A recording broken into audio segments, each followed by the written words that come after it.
A beautiful morning sunrise and a hot cup of coffee. They've gone hand in hand for hundreds of years. For New Mexico business owner and coffee connoisseur Michael Sweeney, it's been a way of life. I've been roasting for over 22 years. Sweeney is the founder and owner of Michael Thomas Coffee in Nob Hill, and he has employed the traditional methods of roasting coffee beans with natural gas until now. And I thought this is a good way to look at it with a new pair of eyes. He's talking about a technology using solar energy to heat rocks to temperatures up to 600 degrees Celsius, an enterprise that he has been collaborating with scientists at Sandia National Labs on now for more than 5 years. It was really around Sandia Lab engineers. They're UNM students. They studied in the shop. They knew that this was kind of something that we would be open to.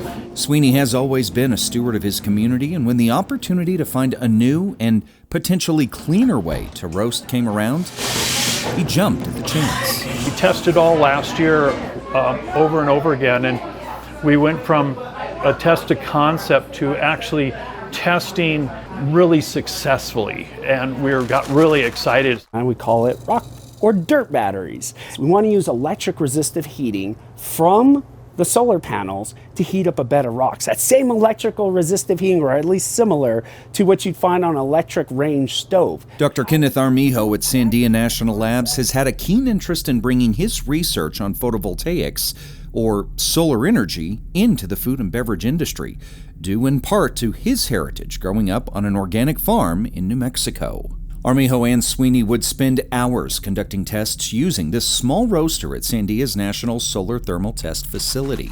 Solar energy is used to heat these dirt batteries, which are designed to store thermal energy for days. And the best part, according to both men, is that it's designed to be used with existing roasters. And I felt really comfortable modulating the roast and moving the roast just like I was in my roasting facility.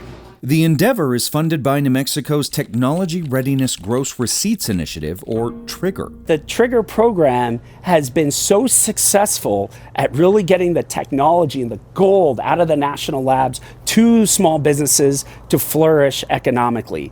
This is one of those cases as a well-funded TRIGGER project that is really making impact. Armijo says that technology like this is primed for scaling in our state thanks to the hundreds of days of sunshine we see every year. So all of the science and technology is great, but when it comes down to it, how does the coffee taste? We did blind cuppings, over 100 blind cuppings of those coffees, and the solar roast came out higher scoring overall. The coffee just tasted softer, it tasted cleaner. This is a big idea that a small New Mexico business that's family owned would can't even dream about doing.